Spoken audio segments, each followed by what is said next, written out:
Assalamualaikum warahmatullahi wabarakatuh. Perkenalkan, saya Ripani Humaira dengan nomor NIM 23214020 dari kelas 2B. Hari ini, saya akan memaparkan materi psikolinguistik mengenai peranan bahasa dalam pengajaran membaca.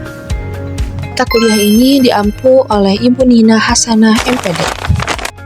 Bahasa memiliki peran yang sangat penting dalam berbagai kehidupan manusia. Bahasa adalah sarana untuk memahami tuturan orang lain, wadah dalam berekspresi, sarana dalam mengembangkan ilmu pengetahuan dan kebudayaan, juga masih banyak lagi. Dan ada bahasa dalam pembelajaran. Dalam pembelajaran, bahasa memiliki peran sebagai motor penggerak bagi siswa dalam belajar.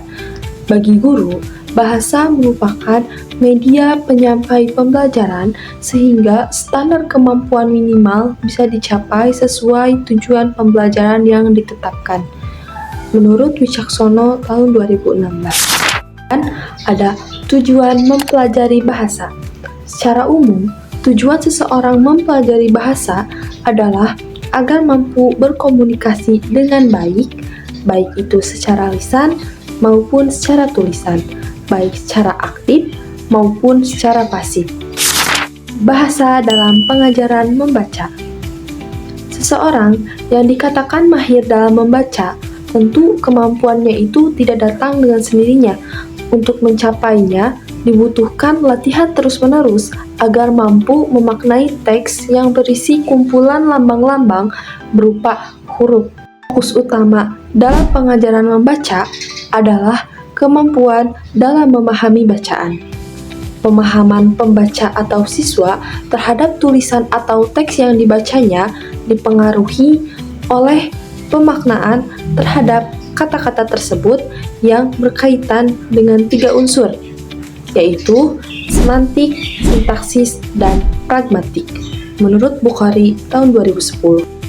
Menurut Bukhari, dalam proses membaca, seseorang itu dipengaruhi oleh 4 hal, yaitu yang pertama, kemampuannya dalam memproses kata dan kalimat, yang kedua, kemampuannya dalam memahami pesan tersirat, yang ketiga, kemampuannya dalam mengenal kata-kata baru, dan yang keempat, kemampuannya dalam menyerap informasi yang sesuai dengan kebutuhannya. Faktor-faktor ini menunjukkan bahwa membaca itu bukan hanya sekedar aktivitas mengenali huruf-huruf atau kata-kata saja, tetapi juga melibatkan proses kognitif yang kompleks, seperti memahami konteks, pesan, dan relevansi informasi. Menurut Dikawati tahun 2014, tahapan membaca itu ada 2, yaitu ada tahap dasar dan tahap lanjut. Dalam tahap dasar, itu memiliki poin penting. Ada 2 poin penting. Yang pertama, keteraturan bentuk. Keteraturan bentuk berkorelasi dengan keadaan psikologis anak yang meyakini bahwa kemampuan kognitif anak itu berkembang terlebih dahulu. Kemudian, keteraturan bentuk berkaitan juga dengan neurologis, karena anak tidak dapat membaca sebelum memungkinkannya perkembangan neurologis. Yang kedua, ada pola gabungan huruf. Anak akan mulai mencoba untuk memahami komponen linguistik saat ia memperhatikan pola gabungan huruf. Dalam pola gabungan huruf, anak bisa saja mengambil kesimpulan bentuk bahasa yang keliru atau bentuk bahasa yang salah, sehingga peran orang tua, guru, dan orang-orang di sekelilingnya itu sangatlah penting.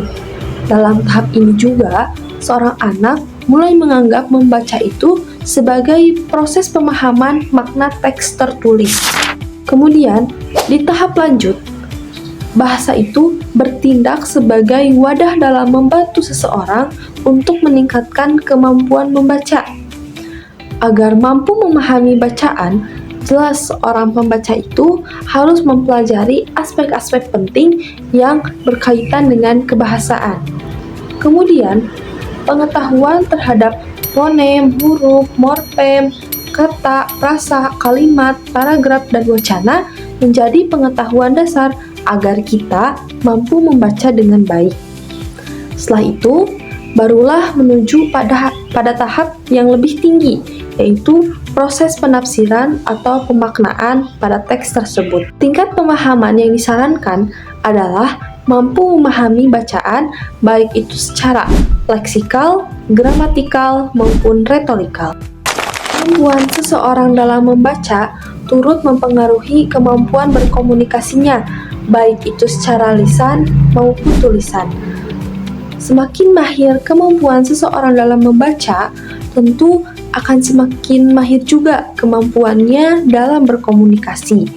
Bahkan, seiring dengan meningkatnya keterampilan membaca, keterampilan berbahasa lain pun seperti menyimak, berbicara, dan menulis akan ikut meningkat. Materi yang bisa saya sampaikan, semoga apa yang saya sampaikan bisa dipahami dan bisa bermanfaat. Assalamualaikum warahmatullahi wabarakatuh.